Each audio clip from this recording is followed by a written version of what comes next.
La fièvre, c'est l'élévation de la température corporelle centrale au-delà de 38 degrés C due à une modification du point d'équilibre thermique. La température du corps est régulée par l'hypothalamus. L'hypothalamus est le centre de contrôle de la thermorégulation. Il reçoit par voie nerveuse les informations sur la température cérébrale, cutanée et la température du sang, grâce à des thermorécepteurs situés dans la peau, le cerveau et les vaisseaux sanguins.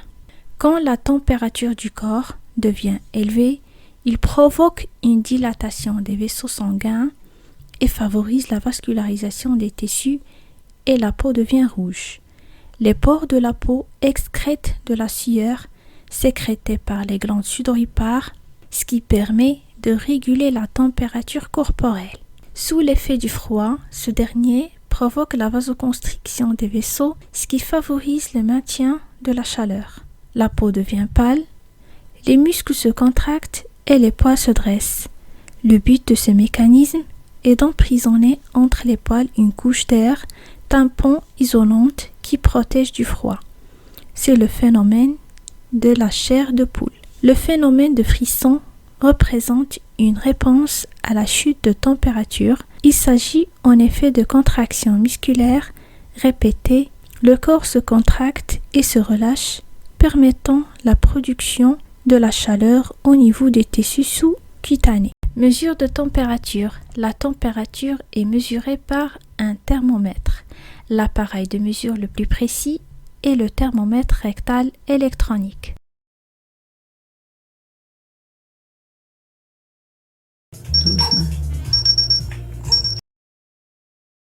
Le thermomètre auriculaire peut fausser la mesure quand il est mal positionné.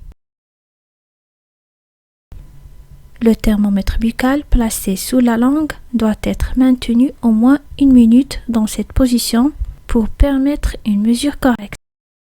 La température axillaire n'est pas assez fiable pour être prise en considération chez l'enfant. Les valeurs de température sont les suivantes.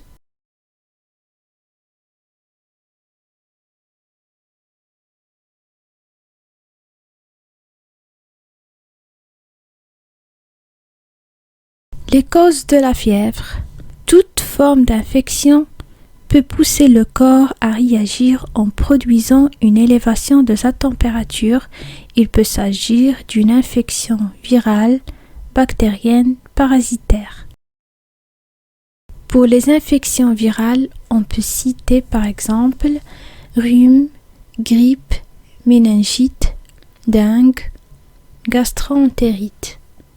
Pour les infections bactériennes, on peut citer dysenterie, pneumonie bactérienne, tuberculose, infection des voies urinaires, otite, gastroentérite, méningite. Pour les infections de la sphère, ORL, on cite la rhinite, l'angine, l'otite, la pharyngite, les acouphènes. L'origine des affections ORL peut être virale, bactérienne ou allergique. Les signes cliniques de la fièvre sont une température élevée, aspect bleu-violet des mains et des pieds, des cris, une tachycardie, léthargie. Les signes généraux sont refus d'alimentation, frisson, un purpura. Tout purpura fébrile est un purpura méningo-coccique jusqu'à preuve de contraire. Signes neurologiques, hypotonie musculaire, convulsions, troubles de la conscience. D'autres causes de la fièvre. Un coup de chaleur ou une isolation, des troubles du système immunitaire, une réaction à certains médicaments, une réaction à un vaccin, des troubles de la région du cerveau contrôlant la régulation de la température interne, les suites d'un traumatisme ou d'une brûlure grave. Traitement de la fièvre. Traiter la cause. Utiliser du paracétamol. Mesure de température. Porte des vêtements légers amples. Donner à boire. Ne pas surchauffer la pièce et bien l'aérer. La surveillance.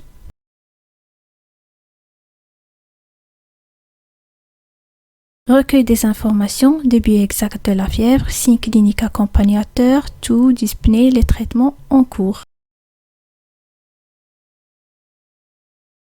Les antécédents, infections, allergies, vaccinations, etc. Enlever la couverture de plus, changer de drap, faire boire abondamment. Administrer le traitement prescrit. Conseils à donner aux parents.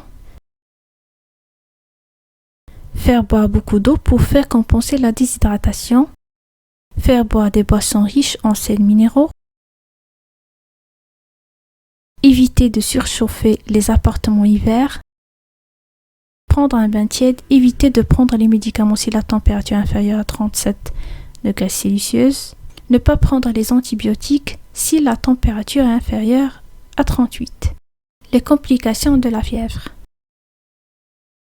Les convulsions, la déshydratation, troubles cardiovasculaires et les troubles rénals.